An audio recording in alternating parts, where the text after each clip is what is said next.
하나님 말씀 증거하겠습니다. 우리 다 같이 우리 하나님 말씀 누가복음 5장에 있는 말씀을 함께 보시겠습니다.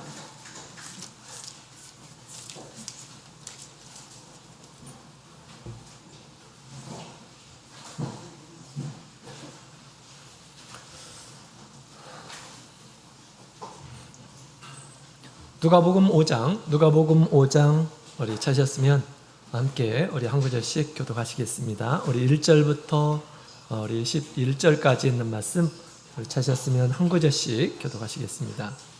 1절 무리가 옹이하여 하나님의 말씀을 들을새 예수는 게네사렛 호숫가에 서서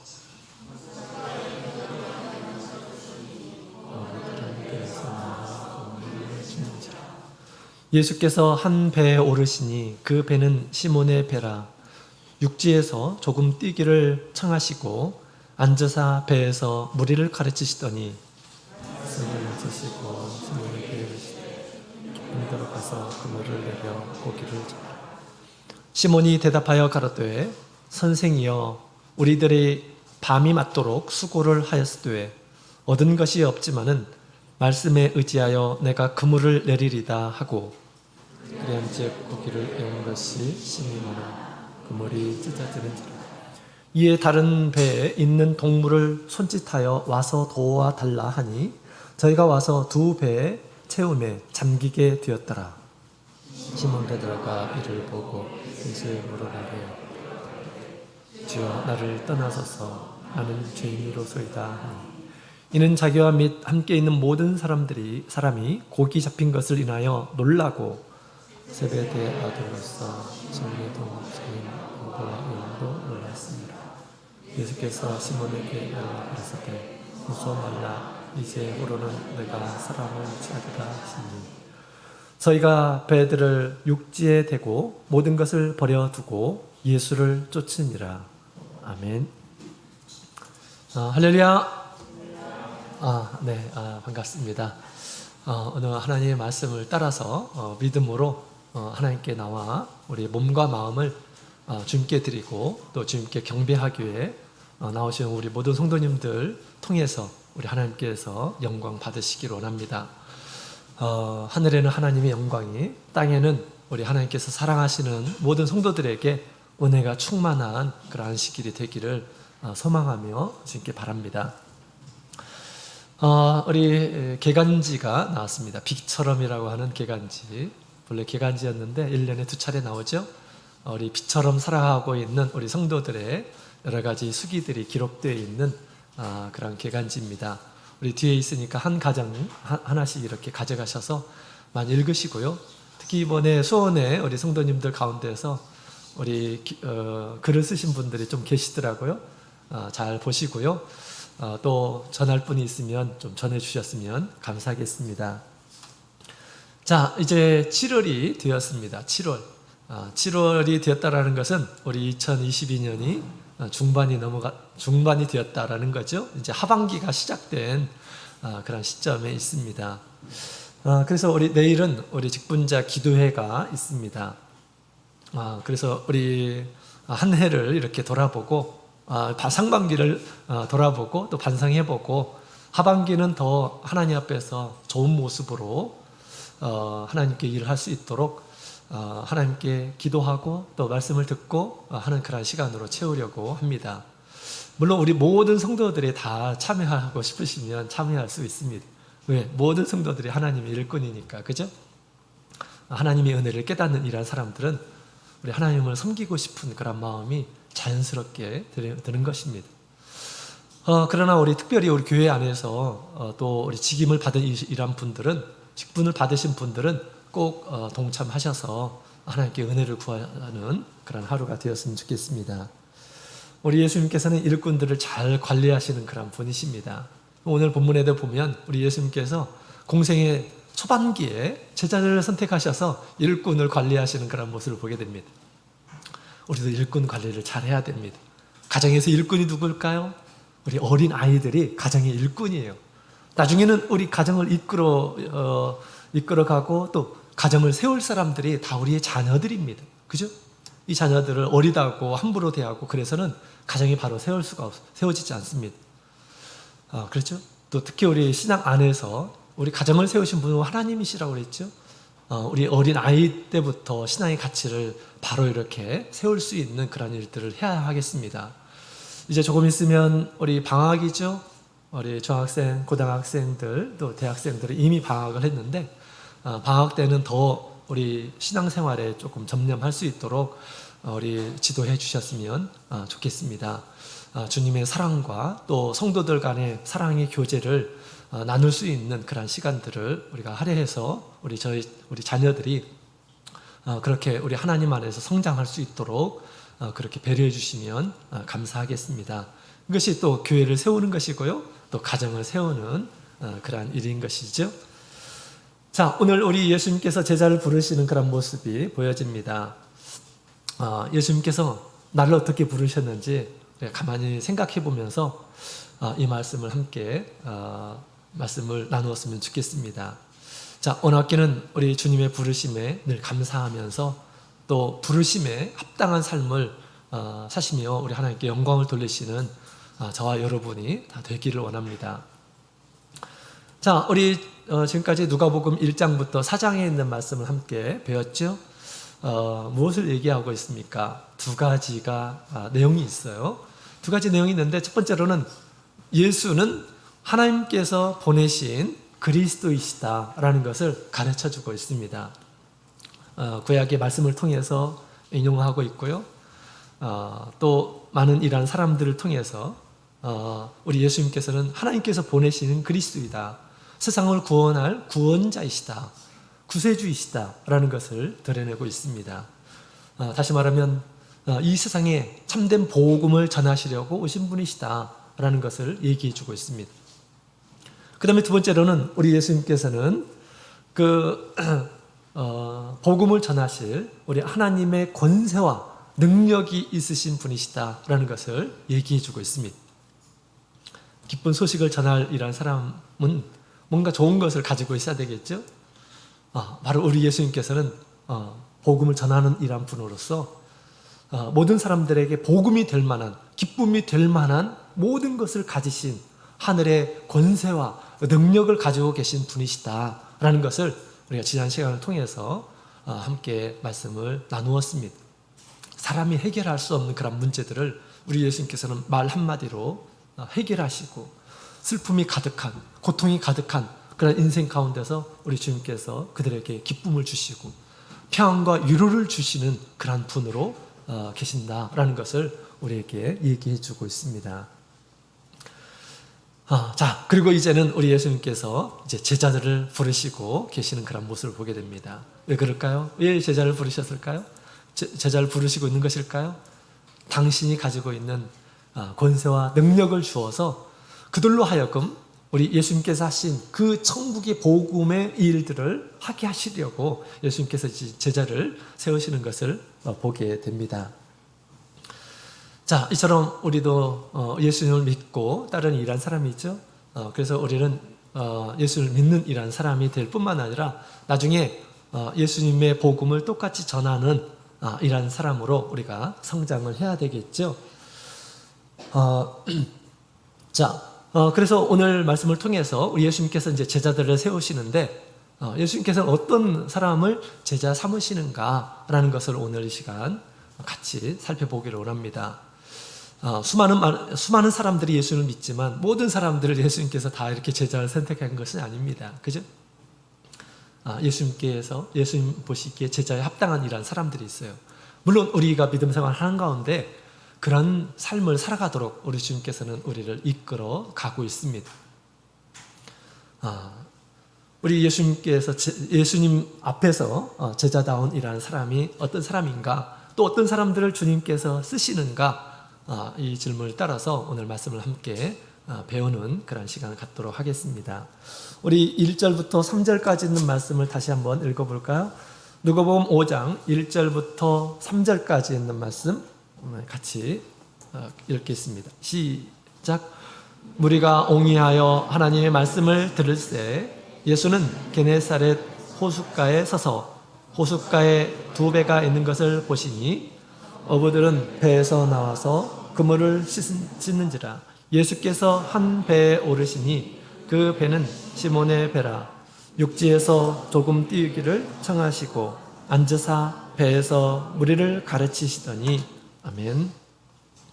자, 우리 예수님께서 큰 권세와 능력을 드러내셨어요. 많은 일하는 사람들이 예수님이 어떤 분일까 굉장히 궁금했습니다. 또 많은 병자들이 예수님을 찾았죠. 그래서 예수님께서 가시는 곳은 많은 병자들이 함께 있습니다. 예수님께서 가시는 곳은 또 예수님의 이 권세 있는 말씀을 듣기 위해서 많은 사람들이 모였어요. 그래서 이때도 많은 일한 사람들이 옹이하더라. 밀려서 주위에 예수님을 둘러싸더라 라고 하는 그런 내용이 있습니다. 그래서 우리 하나님의 말씀을 들었다라고 얘기하고 있죠. 근데 예수님께서는 지금 갈릴리 호숫가에 계셨습니다. 주로 3년 동안 공생의 그 무대가 갈릴리 호수 근처예요. 근데 어느 날 이제 우리 예수님께서 이제 호숫가에 계시는데 많은 사람들이 몰려오죠. 이때 우리 예수님께서 이제 시몬의 배를 타시고 하나님의 말씀을 증가하는 그런 모습을 보게 됩니다. 당연히 우리 예수님께서 매너 있게 우리 시몬에게 내가 내 배를 한번 타도 되겠느냐라고 그렇게 청했겠죠. 그래서 시몬이 예수님 제 발을 타십시오 라고 해서 좀 이제 그 바닷가에서 좀 뛰기를 청하였다라고 그렇게 이야기를 하고 있습니다. 거기서 우리 많은 일한 백성들을 주님께서 이제 가르치게 된 거죠. 옛날에는 이렇게 마이크 시설도 없고 또 장소도 열악한 그런 상황 가운데서 우리 예수님께서 어떻게 많은 일한 사람들을 가르치셨을까? 참 이 내용을 보게 되면 우리 예수님의 지혜는 아주 탁월하다라는 그런 생각을 이렇게 갖게 됩니다. 그때 많은 사람들이 모여 있을 때 우리 오병이의 사건을 보게 되면 남자들만 몇 명입니까? 5천 명이나 되는 이런 사람들이에요. 5천 명이 막 군집해 있다라고 한다면 예수님께서 아무리 목청이 크다 하더라도 그 끝에 있는 이런 사람은 들리겠습니까? 잘 들리지 않겠지. 그죠? 마이크도 없는 그런 시절이었었는. 그래서 예수님께서 배에 오르셔가지고 이제 말씀을 전하기 시작하는데, 여러분 우리 여름에 바닷가를 찾죠? 바닷가에 가게 되면 어떻습니까? 해풍이 몰려옵니다. 바다에서 바람이 막 몰려와요. 그죠?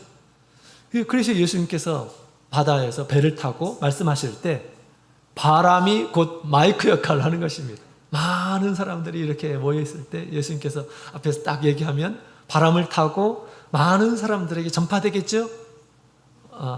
이런 원리를 우리 예수님께서 알았을까요? 몰랐을까요? 당연히 아시죠. 우리 예수님은 창조주이신데, 그죠? 그렇습니다. 그리고 많은 사람들이 몰려있을 때 가만히 가까이서 있으면 가까운 사람들은 보지만 멀리 있는 사람들은 볼 수가 없어요. 그렇죠?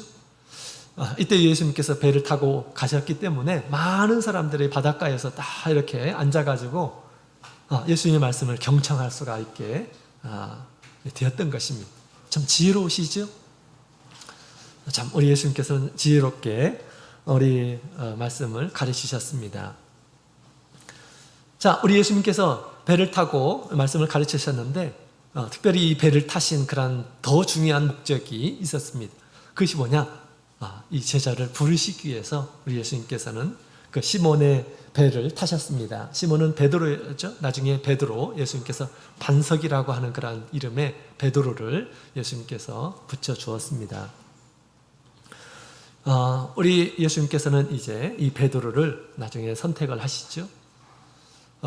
우리 하나님께서는 큰 능력이 있으시고 많은 일을 하시지만, 그러나 우리 사람을 구원하는 일에 있어서 우리 하나님께서 직접적으로 이렇게 일하시는 것이 아니라 사람을 통해서 일하시는 것을 보게 됩니다. 우리 예수님께서도 하늘의 권세와 능력을 가지고 이 세상에 오셨지만 당신의 일을 많은 사람들을 통해서 일하는 것을 보게 됩니다. 우리 구약시대에 보면 하나님께서 이스라엘 백성들을 구원하실 때 우리 어떻게 하십니까? 우리 요셉을 쓰시죠. 요셉에게 꿈을 주시고 그 꿈대로 이루게 하시고 애굽에서 총리가 되게 하시고 이스라엘 백성들을 우리 이 요셉으로 인해서 구원을 받게 되는 그런 일들을 우리 하나님께서 계획하시고 진행하시는 것을 보게 됩니다. 또 애굽의 이 노예 생활을 하고 있었던 이스라엘 백성들을 구원하기 위해서 하나님께서는 사람을 쓰셔요. 모세를 쓰시죠. 모세로 하여금 그들을 불러내어서 하나님의 많은 권세와 능력을 보여주고 이스라엘 백성들을 애굽에서 구원해서 가나안에게 이르도록 그렇게 인도하는 일을 우리 하나님께서 하십니다. 또 다윗을 통해서 하나님의 나라를 이루시고요. 또 하나님께서 이스라엘 백성들에게 멸망의 소식을 알리기 위해서 많은 선지자를 부르시는 것을 보게 됩니다. 어느 날 이사야가 성전에서 하나님을 보았죠. 하나님께서 내가 누구를 보낼고 이 긴박한 그런 소식들, 이스라엘 백성들에게 전할 이 소식을 누구를 통해서 이 소식을 전할꼬라고 그렇게 얘기합니다. 이사야가 나를 보내소서 라고 그렇게 고백을 하죠. 그래서 하나님께서 하시는 것들은 이와 같이 사람을 통해서 일하시는 것을 보게 됩니다. 이처럼 우리 예수님께서도 사람을 통해서 당신의 복음을 전하기를 원하신다라는 것입니다. 그래서 예수님께서 이제 베드로를 부르시려고 하는 것입니다. 자, 그렇다면 어떤 사람을 제자로 부르실까요? 첫 번째로 자신의 배를 주님 앞에 내어준 이러한 사람입니다. 이 시몬 베드로는 기꺼이 예수님께서 자기의 배를 타려고 할 때 예수님 제 배에 올라타세요 라고 그렇게 허락했습니다. 그죠? 그렇기 때문에 예수님께서 이 배에 올라타신 것이죠. 그리고 나서 이 베드로는 덤으로 예수님의 말씀을 가장 가까이에서 들을 수 있었습니다. 그렇죠? 예수님을 배로, 자기의 배로 예수님을 모셨다라는 것입니다. 그죠? 자, 이와 같이 우리도 예수님을 모시는 이라는 사람이 되어야 됩니다. 우리 나의 인생의 배에 예수님께서 오시도록, 예수님께서 똑똑똑 하실 때, 내가 들어가도 돼? 라고 할 때, 예수님 들어와 주십시오. 라고 하는 이러한 사람들을 주님께서 쓰신다라는 것입니다. 예수님을 받아들이지 않고, 믿지 않고, 거부하고, 예수님의 제자가 될 수 있을까요? 예수님의 권세와 능력을 체험할 수 있을까요? 체험할 수가 없는 것입니다. 많은 이러한 사람들이 예수를 믿고 있고, 또 내가 가장 가까운 이러한 사람들이 예수를 믿고 있습니다. 나도 한번 믿어볼까? 예수님이 도대체 어떤 분인지 나도 한번 믿어볼까? 마음을 열고, 예수님 제가 한번 경험하고 싶습니다. 예수님이 어떤 분이실까요? 이런 이 순수한 마음으로, 또 단순한 마음으로 예수님을 우리의 인생의 배에 모시게 된다면 예수님께서는 기꺼이 예수님께서는 우리의 배에 오르시리라 그렇게 믿습니다. 그래서 우리 예수님께서 들어오셔서 이제 말씀을 하시게 됩니다. 자, 우리 예수님께서 우리 안에 들어오셨다라는 것을 이미 많은 성도들이 경험을 합니다. 또 증거도 있죠. 뭐가 예수님께서 우리 안에 들어왔다는 증거입니까? 바로 성령이죠. 성령은 우리 예수님의 영, 그리스도의 영입니다. 그리스도의 영이 들어왔다는 것은 이미 내가 예수님을 모셨다. 나의 인생의 배에 주님께서 나와 함께 타고 계신다라는 것을 증거하고 있는 것입니다. 그렇죠? 자, 이와 같이 우리 인생의 배에 우리 예수님을 모시는 이런 사람이 되어야겠습니다. 예수님, 저도 성령을 받고 싶어요. 열심히 구하게 될 때 우리 주님께서 반드시 주시라 그렇게 믿습니다. 자, 예수님이 없는 몸은 어떤 몸일까요? 마치 알곡이 아닌 쭉정이와 같은 그런 인생입니다. 왜냐하면 우리 하나님께서 세상을 만드실 때 사람을 흙으로 만드시죠. 그러고 나서 그 내용을 넣었는데 우리 하나님께서 당신의 생기를 사람에게 불어서 넣으니 그가 생명이 되었다라고 그렇게 얘기하고 있습니다. 하나님 앞에 비로소 살아있는 존재가 되었다라고 그렇게 이야기를 하고 있습니다. 하나님의 영이 들어가지 않았을 때는 그냥 좀 짐승과 같은 그런 존재였습니다. 그러나 하나님의 영이 들어가게 되었을 때 그가 하나님 앞에서 살아있는 그런 존재가 되었다라고 그렇게 얘기하고 있습니다. 우리 사람은 그런 존재예요. 우리 예수님을 모시지 않게 되면 나 혼자 살아가는 것입니다. 내 뜻대로 살아가는 거예요. 허무한 일에 자기의 몸을 맡길 뿐이죠. 또 썩어질 세상에서 헛된 일에 분주한 삶을 살게 될 것이다 라고 성경은 가르쳐주고 있습니다. 자, 그런데 이 베드로는 우리 예수님을 이렇게 자기의 배에 모셨어요. 그렇기 때문에 우리 예수님께서 이제 그 배에 올라가셔서 예수님께서 이제 말씀을 하기 시작하신 것입니다. 자, 우리 이 예수님께서 이제 이 배에 오르셨죠? 시몬의 배에서 우리 예수님께서는 아주 큰 기적을 행하십니다. 베드로는 예수님의 행하신 큰 기적을 체험하는 이러한 사람이 되었어요. 왜? 예수님께 자기의 배를 내어주었기 때문에 그런 것이죠. 자, 예수님께서 말씀을 마치시고 나서 이제 그의 시선이 베드로를 향해 갑니다. 이전에는 모든 백성들에게 일반적인 천국의 복음을 전했지만 이제는 예수님께서 시몬 베드로에게 이 당신의 어떤 마음, 그 시선이 돌아가게 되죠. 예수님께 주목받는 이라는 사람이 되었습니다. 베드로는. 그죠? 그러면서 우리 예수님께서 시몬 베드로가 지금 어떤 상황인지 예수님께서는 누구보다도 잘 알고 계셨습니다. 이 시몬이 지금 간밤에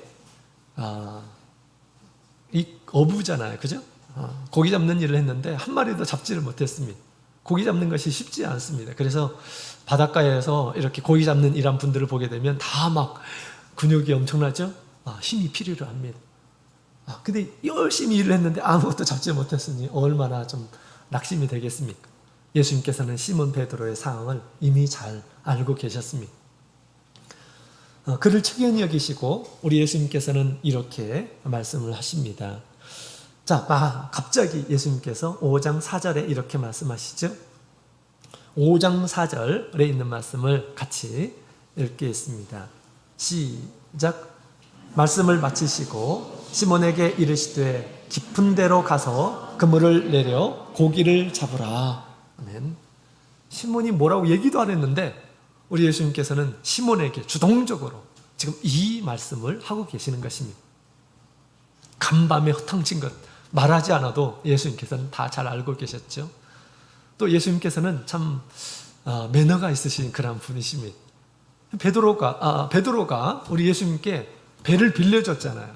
예수님께서는 공짜로 사용하시는 분이 아니셨습니다. 그죠? 예수님께서는 하실 일을 다 하시고 베드로에게 이제 보상을 주시는 그런 모습을 보게 됩니다. 깊은 데로 가서 그물을 한번 내려봐라 라고 주님께서 베드로에게 말씀하셨습니다. 그 이야기를 들었던 이 베드로가 아마 마음의 갈등이 좀 있었을 것입니다. 왜? 예수님에 대한 소문은 그 당시에 많이 이렇게 퍼졌기 때문에 예수님이 어떤 분이신가 라는 것을 이미 잘 알고 있었을 것입니다. 근데 이 예수님이 고기에 대한 어떤 전문가는 아니잖아요. 그죠? 예수님은 목수잖아요. 나사렛에서 목수 일을 하시는 그런 분이시잖아요. 그래서 예수님께서 갑자기 이런 말씀을 하시는 것입니다. 그런데 베드로는 어렸을 때부터 전문 어부꾼이었습니다. 어부 출신 중에서 그래도 잔뼈가 굵은 이런 사람이었죠. 예수님께서 갑자기 고기 잡는 방법을 알려주시는 것입니다. 이때 마음속에 많이 갈등이 있었을 것입니다. 여러분, 우리가 예수님을 우리 마음에 모시게 되면 예수님께서 우리에게 말씀하셔요. 나에게 말씀하십니다. 너도 한번 이렇게 해볼래? 너도 한번 이렇게 해볼래? 나의 상황에 맞는 그런 상황에서 우리 주님께서 베드로에게 말씀하듯이 그런 말씀을 하십니다. 우리가 예수님을 초대하지 않으면 예수님의 말씀을 들을 수가 없어요. 그러나 예수님을 초대하면 예수님께서 나의 상황에 맞는 그런 상황에서 예수님께서 적절하게 주님께서 말씀하실 때가 있습니다. 너도 이 말씀을 한번 붙잡고 살아볼래? 라고 그렇게 말씀하신 때가 있다는 것입니다. 근데 그 말씀이 때로는 좀 이해가 되지 않는 그런 말씀일 수도 있습니다. 지금 베드로 같은 그런 상황이죠. 베드로는 어부입니다. 예수님 목수예요. 목수에 불과합니다. 인간적으로 보게 되면. 그래서 예수님의 말씀을 듣고 나서 얼마든지 이런 생각을 가질 수 있어요. 예수님 뭔데 이런 얘기를 하시지? 내가 예수님의 말씀에 거절하고 무시하고 할 수 있는 그런 생각들이 얼마든지 있을 수가 있는 것입니다. 왜? 여러 가지 이유가 있을 수가 있죠. 우리 겉으로 보기에 우리 예수님은 고기 잡는 그런 고기를 잡아보신 적이 없습니다. 지금까지. 고기 잡는 어떤 지식과 어떤 그 경험이 없는 목수 출신일 뿐이죠. 예수님의 말씀, 이건 나를 놀리려고 하는 거야, 장난치려고 하는 거야, 뭐 이렇게 생각할 수도 있는 것입니다. 자, 그 다음에 우리 고기를 잡는 최적의 시간이 언제입니까? 어부가 고기를 잡는 최적의 시간은 밤이에요. 밤. 그래서 그물을 딱 쳐놓고 나서 그 다음에 고기가 밤에 움직이잖아요. 깜깜할 때 움직일 때 그물 코에 걸리는 것입니다. 근데 지금 날이 샜습니다. 물론 낚시로 이렇게 이렇게 고기를 잡을 수는 있지만 그물을 내려가지고 잡기에는 최적의 시간이 아니다라는 것입니다. 그래서 그 이야기를 들을 때 이건 예수님의 말씀은 우리 인간의 어떤 상식과 다른 그런 이야기를 하고 있음을 생각해 볼 수가 있습니다. 또 고기들이 환한데 그물을 쳐놓으면 다 빠져나가지, 그죠? 자, 그 다음에 우리 예수님께서 깊은 곳에 가서 그물을 내려라 라고 그렇게 말씀하십니다. 그런데 우리가 그물을 낼 때 적당한 곳에 수심에 내려야지, 깊은 곳에 내리게 되면 고기들이 다 빠져나가 버리겠죠, 그죠? 위로 그냥 다 빠져나갈 것입니다. 자, 그 다음에 우리 지금 베드로는 밤새도록 고기를 잡았는데 잡지를 못해서 너무 힘들어하고 있습니다. 너무 지쳐있는 가운데 있습니다. 그래서 지금 막 그물을 다 가려놓고 있는데 예수님께서 그런 말씀하실 때 헛수고일 거다. 내가 지금 이전에 얼마나 많은 그런 경험을 해봤겠습니까? 그죠? 그들이 이 베드로의 주업이 고기를 잡는 것인데 얼마나 많이 경험이 있겠습니까? 이렇게 하면 뻔히 잘못될 것이다, 이렇게 생각할 수도 있을 것입니다. 예수님의 말씀에 불순종할 만한 그런 근거를 찾아보면 얼마든지 있을 것입니다. 그런데 가만히 생각해 보면 또 우리 순종의 조건들도 있어요. 우리 바다에는 고기가 엄청나게 많습니다. 그죠? 하나님께서 바다에 고기를 만드실 때 축복하셔가지고 고기가 엄청나게 많습니다. 내가 발견하지 않아서 그렇지 고기는 엄청나게 많습니다. 그 다음에 또 한번 해볼까? 라는 그런 생각을 가질 수 있어요. 왜? 지금 고기를 한 마리도 잡지 못했거든요. 주업이 고기를 잡는 건데, 그래서 그것을 아침에 팔아가지고 이제 생계수다 이 바로 고기를 잡는 건데 고기를 잡지를 못했어요. 그러니 믿져야 본진이다 라고 생각하고 고기 한번 다시 잡아볼까? 이런 생각도 가질 수 있었던 것입니다. 많은 이런 사람들이 자신의 지식과 자기의 경험, 지금까지 어떤 경험을 가지고 우리가 생활을 하고 그 다음에 그것을 의지하는 그런 경향들이 굉장히 많이 있습니다. 그래서 우리 예수님의 말씀을 딱 들을 때 좀 고민이 되는 그런 경우들이 있는 것입니다. 안식일을 지키라 라는 그런 말씀이 있죠. 왜 굳이 안식일을 지켜야 될까? 하나님께서 그렇게 말씀하셨는데 왜 그렇게 해야 될까? 왜 그렇게 해야 될까? 그런 생각이 드는 때가 간혹 있는 것입니다. 세례를 다시 받아야 된다고 하고 또 성령을 받아야 된다고 하고 이러죠. 왜 굳이 그렇게 해야 될까? 이런 생각을 가질 수가 있습니다. 어디든지 우리가 어디에서나 우리 하나님께 마음을 제대로 하고 그렇게 기도하면 되었고 예배드리면 될 거 아닌가, 이런 생각이 드는 것입니다. 우리 하나님께서는 구약시대에 내 이름으로 택한 그곳에 와서 경배하라, 그곳에 와서 하나님께 헌물을 드리라 라고 그렇게 말씀하시죠. 그러나 인간적인 그런 생각은 왜 꼭 그렇게 해야 되는가, 이런 생각이 들 수 있는 것입니다. 그런데 또 우리 하나님을 믿는 이런 사람들은 하나님의 선한 뜻이 있나 보다 라고 생각하고 그렇게 받아들인 이런 사람들이 또 있는 것이죠.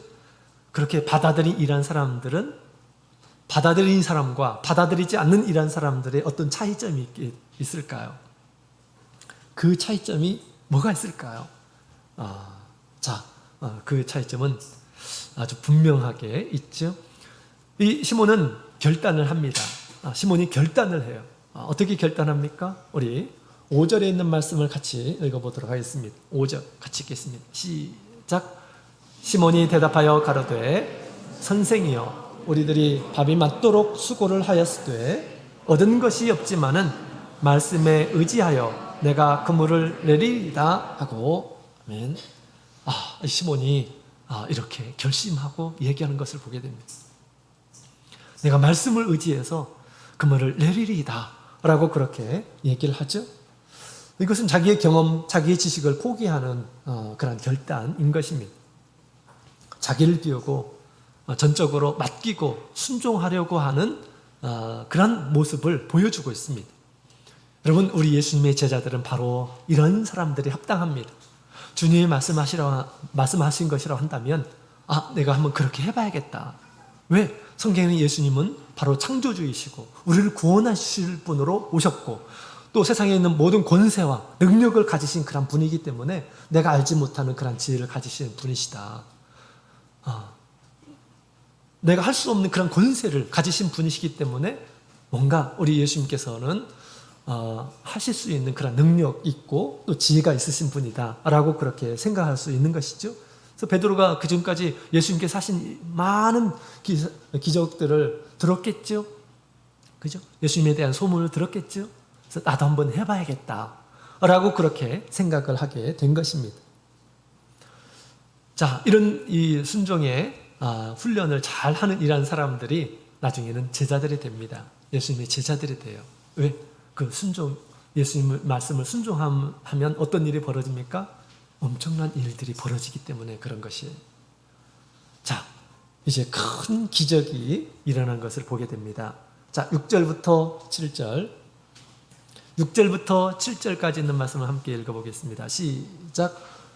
그리한즉 고기를 애운 것이 심히 많아 그물이 찢어지는지라. 이에 다른 배에 있는 동물을 손짓하여 와서 도와달라 하니 저희가 와서 두 배의 체험에 잠기게 되었더라. 아멘. 순종의 결과는 큰 기적을 맛보게 된다라는 것입니다. 엄청난 일이 발생하게 된 거예요. 밤새도록 자기의 지식과 경험으로 고기를 잡으려고 했는데 한 마리도 잡지를 못했는데 예수님의 말 한마디에 그물을 내리니까 자기 배로 감당할 수 없는 이 고기가 어마어마하게 잡힌 것입니다. 여러분, 우리 예수님 시대도 그렇고 이전에 사는 이런 사람들도 옛날에는 수련 문화잖아요. 그죠? 수련 문화. 무엇을 잡는다라는 것이 얼마나 큰 기쁨인지 모릅니다. 그죠? 잡지 못하게 되면 허탈한 거예요. 근데 이 어부들이 고기를 많이 잡았다는 것은 얼마나 큰 기쁨을 이렇게 가졌을지 상상이 됩니까? 저는 좀 상상이 되네요. 그래서 이 베드로가 그 고기를 잡고 나서 엄청나게 좋았으리라 그렇게 생각이 됩니다. 그래서 그물이 찢어지도록 고기가 많이 잡히게 됐다라고 그렇게 얘기합니다. 이것은 우리에게 무엇을 가르쳐주고 있습니까? 순종의 결과에 이렇게 하나님의 은혜를 체험하게 된다라는 것을 우리에게 얘기해주고 있습니다.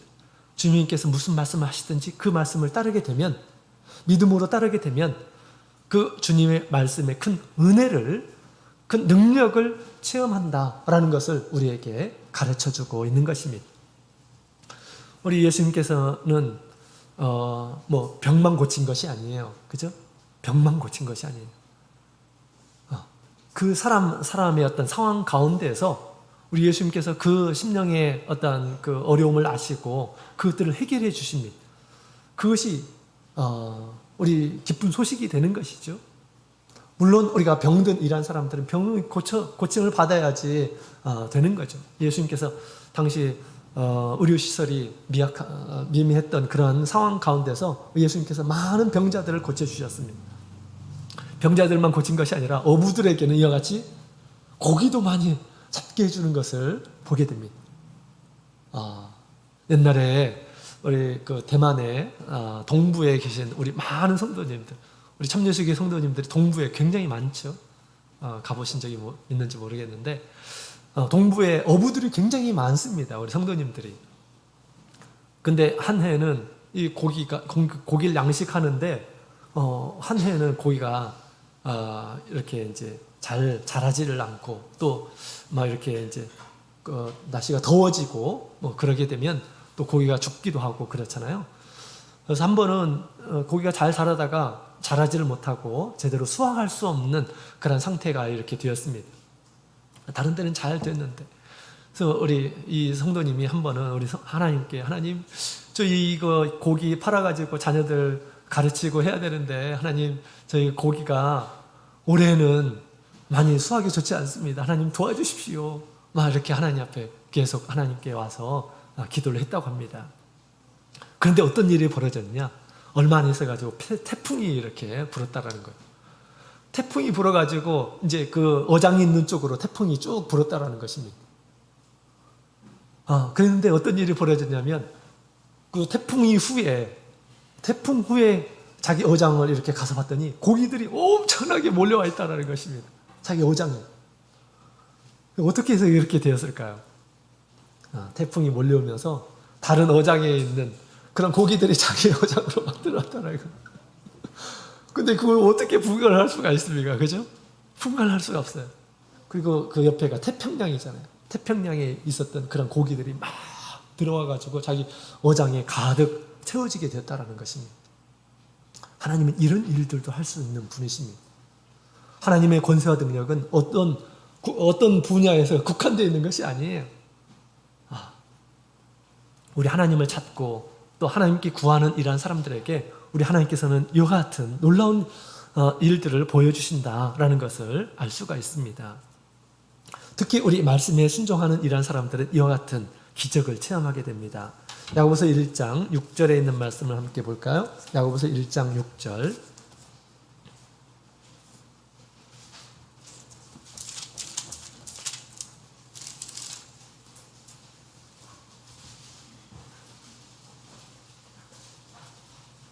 야고보서 1장 6절. 자, 5절 6절에 있는 말씀. 5절 6절 7절 8절까지 읽어보겠습니다. 시작. 너희 중에 누구든지 지혜가 부족하거든 모든 사람에게 후히 주시고 꾸짖지 아니하시는 하나님께 구하라. 그리하면 주시리라. 오직 믿음으로 구하고 조금도 의심하지 말라. 의심하는 자는 마치 바람에 밀려 요동하는 바다 물결 같으니 이런 사람은 무엇이든지 주께 얻기를 생각지 말라.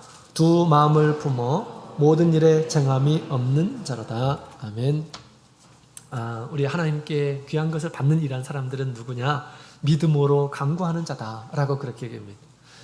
간구하라. 주님께서 말씀하셨죠. 구하라, 찾으라, 문을 두드리라 라고 그렇게 주님께서 말씀하셨습니다. 그 말씀을 따라서 행하는 사람이 있고요, 행하지 않는 이란 사람이 있습니다.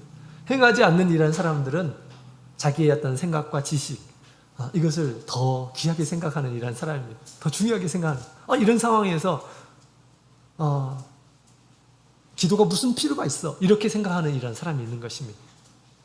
그러나 주님의 말씀을 따라서 이런 상황에서 주님을 찾자, 주님께 구하자 라고 하는 이란 사람들은 어떻게 될까요?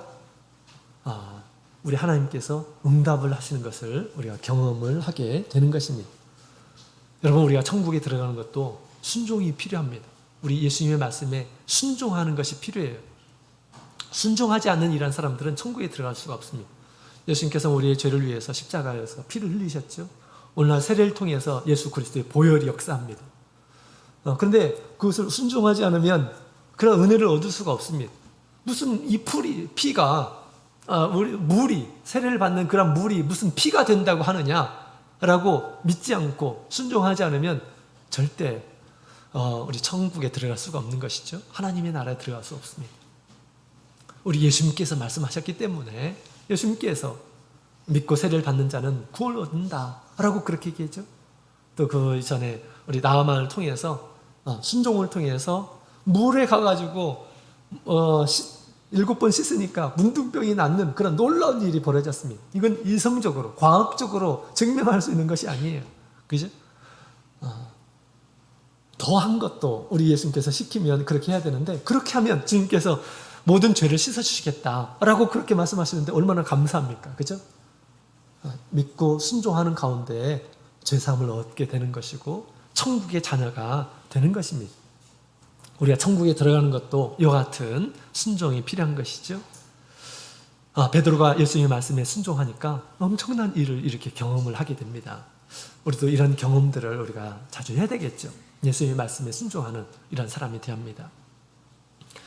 이 베드로가 예수님이 주신 놀라운 그런 일들을 경험하고 나서 어떻게 했을까요? 어떤 반응을 보였을까요? 자, 8절에 있는 말씀을 같이 읽어보도록 하겠습니다.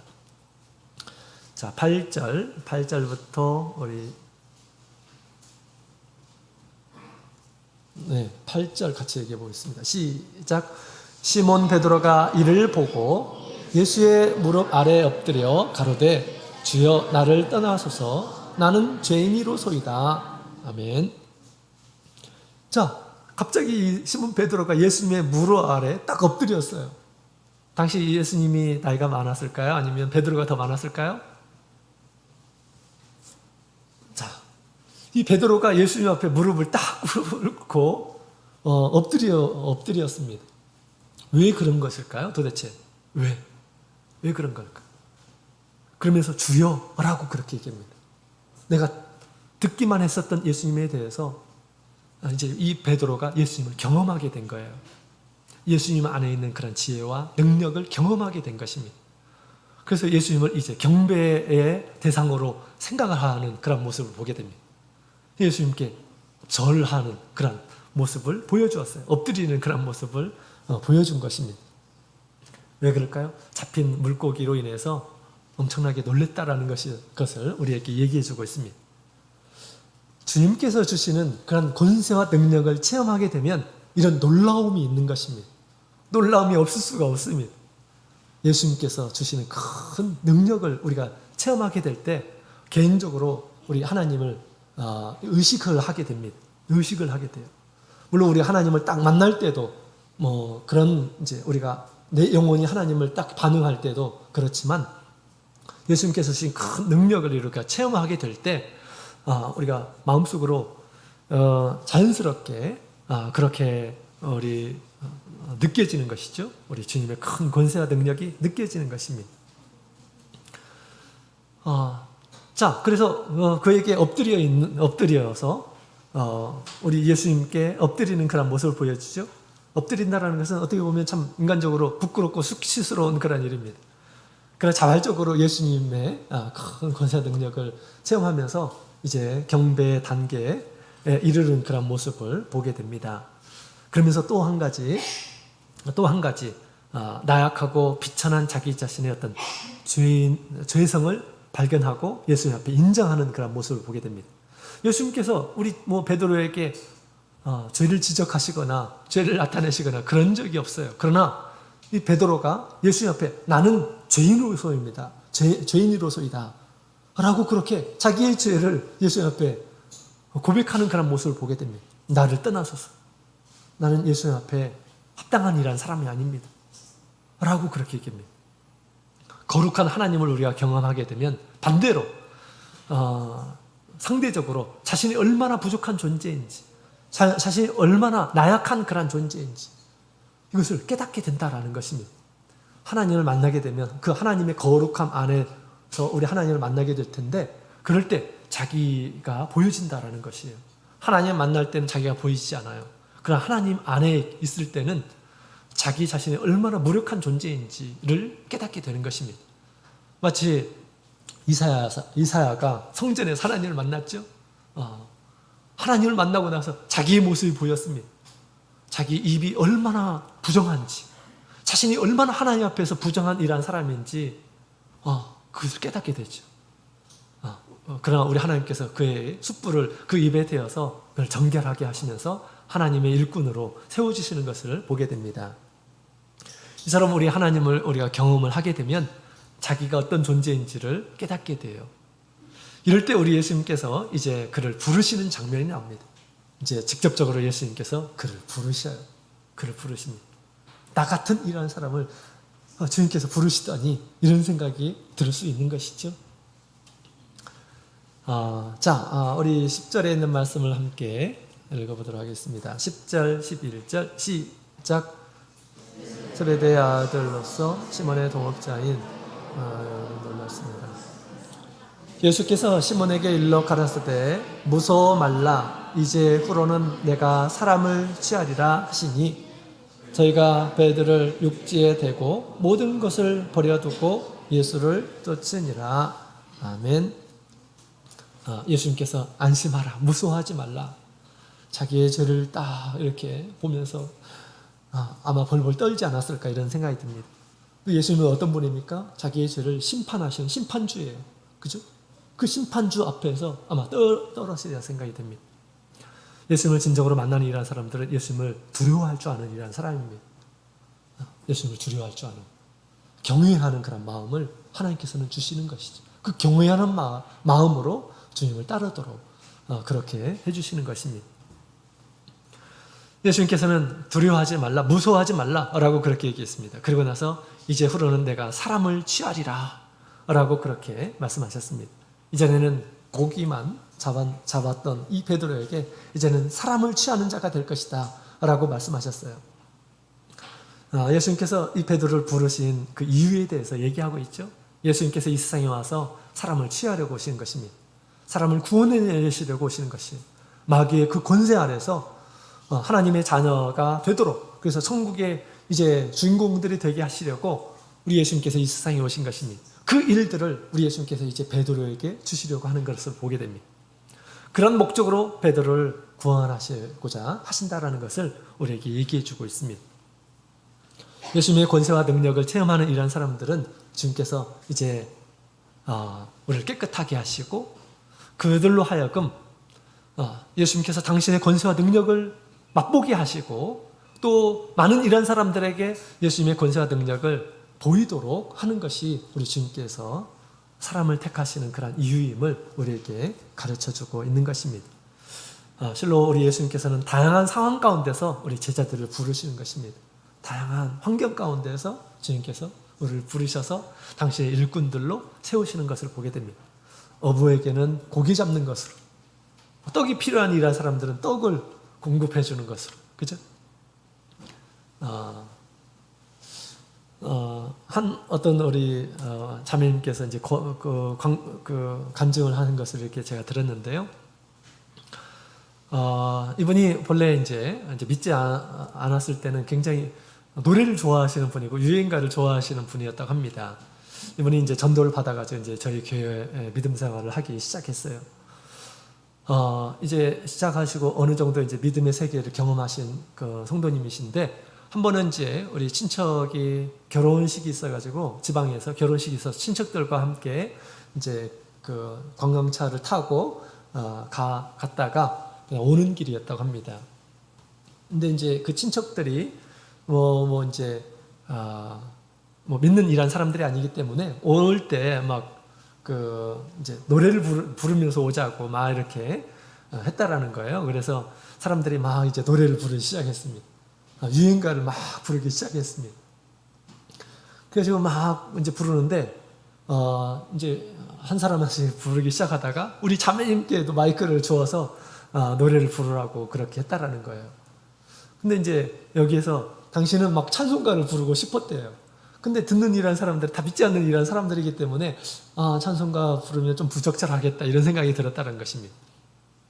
그때 막 사람들이 독려해서 막 노래 부르라고 막 했다라는 거예요. 그래서 당신은 이게 일반 세상 노래를 불러서는 안 되는데 또 예수님께서 좋아하지 않을 텐데 그런데도 불구하고 자기가 이렇게 불렀다라는 것입니다. 그래도 그 중에서 건전가요를 이렇게 불렀대요. 근데 막 부르는데 갑자기 자기 마음 가운데 자막이 이렇게 이렇게 보이더라는 거예요. 자막 같은 것이 보이더라는 것입니다. 근데 그게 자막에 이제 글자가 이렇게 새겨져 있는데 내 목에서 피가 나오리라 라고 하는 그런 자막이 나오더라고요. 섬찟하죠, 그죠? 내 목에서 피가 나올 것이다 라고 하는 그런 자막이 막 부르는 가운데 그것이 뚜렷하게 이렇게 나오더라는 거예요. 그래서 우리 깜짝 놀랐대요. 그래가지고 이제 그 집에 와가지고 그 생각이 계속 나더라는 거예요. 목에서 피가 나올 것이다 라고 하는 그런 이야기가. 근데 이제 그 다음날에 보니까 목에서 피가 나오지 않더라는 거예요. 그래서 이건 뭐 이상한 건가 이런 생각이 들었는데, 근데 이제 그런 상황에서도 이분이 회개를 하지 않았다라는 것입니다. 근데 그 다음날에 이제 아침에 밥을 하려고 쌀떡에 이제 쌀을 퍼는데 갑자기 피가 나오기 시작하더라는 것입니다. 목에서 피가 나오기 시작. 그래가지고 이 컵에다가 하나 그 피가 이렇게 쭉 나왔다라는 거예요. 그래서 이분이 깜짝 놀랐다는 겁니다. 그래서 혹시 나에게 큰 질병이 이렇게 걸리지 않았는가? 뭐 이런 생각이 들어가지고 나중에 이제 이분이 우리 성도님이 운영하시는 병원에 이렇게 가서 진료를 받으셨습니다. 진료를 받으시는데 다 받았는데도 검사를 했는데도 불구하고 전혀 어떤 이상 징후가 없었답니다. 오히려 우리 의사 선생님이 하는 얘기가 왜 피가 나왔죠? 라고 그렇게 물어보더라는 거예요. 근데 이 자매님께서 나는 알지요. 마음속으로 나는 알지요. 왜 그런 것이 나왔는지 당신은 아셨다고 이렇게 얘기하더라고요. 우선은 모르는데. 다행히 뭐 큰 질병은 아니었다고 합니다. 근데 스스로 그때 그것이 느껴졌답니다. 우리 하나님을 찬양해야 할, 나를 창조하신 분을 찬양해야 할 그러한 입으로 세상 노래를 부르고 하는 것은 하나님께서 절대 좋아하지 않는다라는 것을 스스로도 알고 있고 또 그 경험을 통해서 아주 이제 깊이 알게 되었다라고 이렇게 얘기를 하더라고요. 그런 가운데 한 교회에서 이제 이분이 다른 교회를 이렇게 가게 됐는데 한 교회에서 이제 버스를 대절해 가지고 이렇게 이제 그 성도님들과 함께 이제 그 소풍을 가는데 근데 이 분위기가 그때가 옛날이었기 때문에 분위기가 조금 예사롭지 않은 그런 상황이었다고 합니다. 가는데 막 즐겁게 이렇게 세상 노래를 부르면서 뭐 세상 노래를 부른다고 해서 막 이렇게 유행가를 부르고 그런 것이 아니라 건전한 그러한 그 노래들 있잖아요, 그죠? 그런 노래를 막 부르려고 하는 그러한 찰나에 자기도 모르게 막 뛰쳐가가지고 마이크를 잡고 막 그런 얘기를 했다라는 거예요. 자기가 그 간증을 했다라는 거예요. 하나님께서는 이 세상 노래 부르는 것을 싫어하신다. 우리가 세상 노래를 부를 것이 아니라 하나님을 찬양하는 찬양을 하자. 이렇게 모든 사람들에게 권면을 했답니다. 그 이야기를 들은 우리 성도님, 우리 그 성직자들이 그럼 당연히 그렇게 해야지라고 하면서 그렇게 동조해 주셔가지고 이제 찬양을 부르면서 갔다라는 그런 이야기가 있습니다. 그리고 이분이 이제 안양으로 이렇게 이사를 오셨어요. 안양으로 이사 오셔가지고 이제 그 바람을 쐬러 이렇게 가시는데 이분이 안양 그 유원지가 있는데 그 유원지에 가서 보니까 산이 막 병풍처럼 잘 이렇게 펼쳐져 있는 그런 모습을 보게 되었어요. 그러면서 이분이 이곳에 내 집이 있으면 얼마나 좋을까 이런 생각이 들었답니다. 그러다가 우리 갑자기 이분이 하나님 앞에 기도를 했답니다. 하나님, 저 집 하나 주세요. 라고 하는 그런 기도를 했다라는 것입니다. 감나무가 이렇게 아주 멋지게 있는 그곳에서 이 근처에 참 집이 하나 있으면 얼마나 좋을까 이런 생각을 가지면서 하나님 앞에 고백을 했답니다. 이분이 좀 가난하셔가지고 그때만 해도 반지하에 이렇게 사셨는데 습한 반지 아시죠? 좀 습하고 그런 곳이고 또 냄새나고 그런 곳에서 이렇게 계속 사셨어요. 이러다가 막 경치도 좋고 공기도 좋고 또 뭐 사람도 좋을 것 같은 그곳에서 이런 곳에 집이 하나 있으면 얼마나 좋을까 이런 생각을 가졌던 것이지. 하나님 앞에 기도했는데 그것이 늘 마음에 이렇게 딱 간직되어 있다라는 것입니다. 이분이. 근데 1년이 되고 2년이 되고 하나님이 집을 안 주시더라는 거예요. 근데 그 후에 IMF가 왔다는 것입니다. IMF. 그래가지고 이제 IMF가 이렇게 오면서 이제 금리가 계속 올라갔잖아요, 그죠? 그리고 돈 빌려가지고 건물 사는 이런 데는 막 이렇게 집값이 막 엄청나게 떨어지고 집을 내어놓고 그런 상황이 이제 됐는데 우연히 이제 이분이 교차를 보는데 그 근처에 집이 하나 이렇게 나왔다는 것입니다. 빌라가 하나 나왔다라는 거. 그래가지고 가서 보니까 자기가 그렇게 기도했던 곳 그 뒷집이라는 거예요. 그래가지고 자기가 돈을 다 이렇게 있던 돈을 다 이렇게 모아 보니까 딱 그 빌라를 살 수 있는 그런 돈이 이렇게 모여지게 됐다라는 것입니다. 그래서 늘 이분은 그런 생각을 가지고 있어요. 자기 집은 하나님께서 주신 것이다. 자기 집은 하나님께서 주신 것이다. 이것은 우리 가난하지 않으리라는 사람들은 그것을 이해할 수가 없어요. 자기의 노력으로 내가 이렇게 뭐 집을 샀다 이런 생각을 갖겠죠. 가난해 본 적이 없는 이런 사람들은 잘 그것을 느끼지 못했을 것입니다. 그러나 이전에 자기의 꿈도 꾸지 못할 이런 것을 우리 하나님께서 이루게 해주신 거예요. 그러면서 우리 하나님께서 이같이 육신을 담을 만한 그러한 집도 하나님께서 우리 소원을 따라서 이렇게 주는 것처럼 하나님께서는 우리 영혼을 담을 만한 그런 천국도 주님께서 늘 예비하고 있을 것이다. 이런 소망으로 이렇게 이분께서는 이렇게 살아가시는 그런 모습을 보게 됩니다. 이처럼 우리가 주님 안에서 주님께서 원하시는 그런 삶을 살아가는 가운데 또 우리의 필요한 것들을 주님 앞에 구하게 됐을 때 주님께서는 우리가 상상할 수 없는 일들로 인해서 채워주시는 것을 이렇게 경험을 하게 됩니다. 이런 것들을 하나 경험하고 2개 경험하고 3개 경험하고 이런 사람들이 복음의 참된 맛을 이렇게 느끼는 것이죠. 주님께서는 나의 모든 필요를 다 알고 계시는구나. 내게 필요한 것들은 주님께서 얼마든지 나에게 공급해 주시는구나 라는 것을 경험을 하게 된다라는 것입니다. 마치 베드로가 이렇게 상상할 수 없는 일을 예수님으로 해서 경험했듯이, 그리고 나서 이런 경험을 하고 나서 예수님께서 그를 부르시죠. 특별한 목적을 위해서 예수님께서는 그를 부르시는 그런 장면이 나옵니다. 이때 이 베드로가 어떻게 반응했을까요? 11절에 있는 말씀을 보니까 이런 말씀이 있죠. 저희가 배들을 육지에 대고 모든 것을 버려두고 예수를 쫓으니라. 자기의 모든 것을 버려두고 예수님을 쫓으더라 라고 그렇게 얘기합니다. 자발적인 따름이죠. 자발적으로. 뭐 억지로 이렇게 할 수 있는 이라는 사람이 어디 있겠습니까? 그죠? 예수님의 큰 은혜를 경험한 이런 사람들은 자발적으로 주님을 따르게 될 것임을 얘기하고 있습니다. 주님의 큰 은혜를 체험하지 못하는 사람들은 참 힘들어요. 예수님을 쫓고 예수님의 말씀을 따르고 또 더 의미 있는 일에 자신을 내어드리고 헌신하고 여기까지 가져가는 것 너무 힘듭니다. 그러나 하나님의 거룩한 일들은, 또 교회를 섬기는 일들은 자기의 시간을 내고 자기의 몸을 들이고 자기의 정성을 들여서 해야 하는 일들입니다. 어떤 사람들이 이런 것들을 감당할 수 있을까요? 주님의 큰 은혜를 느끼는 이런 사람들이 가능한 것입니다. 주님의 은혜는 우리의 필요한 것들을 공급하는 이런 것으로, 물론 그런 것들도 다 은혜지만, 그러나 더 큰 은혜가 무엇일까요? 더 큰 은혜는 우리 영벌을 받아야 할 우리를, 주님께서 우리를 사랑해 주셔서 우리를 구원해 내주시고 그 다음에 영원한 하나님의 나라를 위해서, 우리를 위해서 준비해 주고 있다는 그런 사실입니다. 그래서 우리 모든 성도들에게 주신 놀라운 그런 은혜입니다. 이 은혜를 깨닫는다고 한다면 우리가 얼마든지 자신의 삶을 주님 옆에 드릴 수 있는 것이죠. 어떤 분은 자기의 중한 병을 주님께서 고쳐주셔가지고 너 죽을 줄 알았었는데 주님께서 살려주셨어요.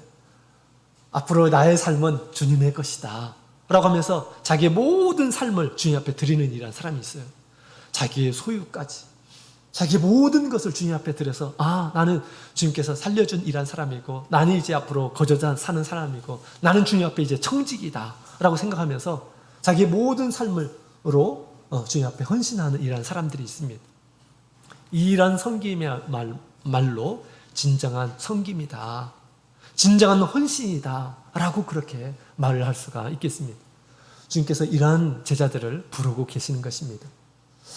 우리에게 은혜를 베풀어 주시고 그 은혜에 감사하는 마음으로 이제는 이 세상에서 살아가는데 나의 생각대로, 나의 어떤 꿈대로 살아가는 것이 아니라 나를 창조하신 우리 하나님, 나를 구원하시는 하나님, 그 하나님의 더 의미 있고 가치 있는 일에 주님께서 우리를 부르신다라는 것입니다.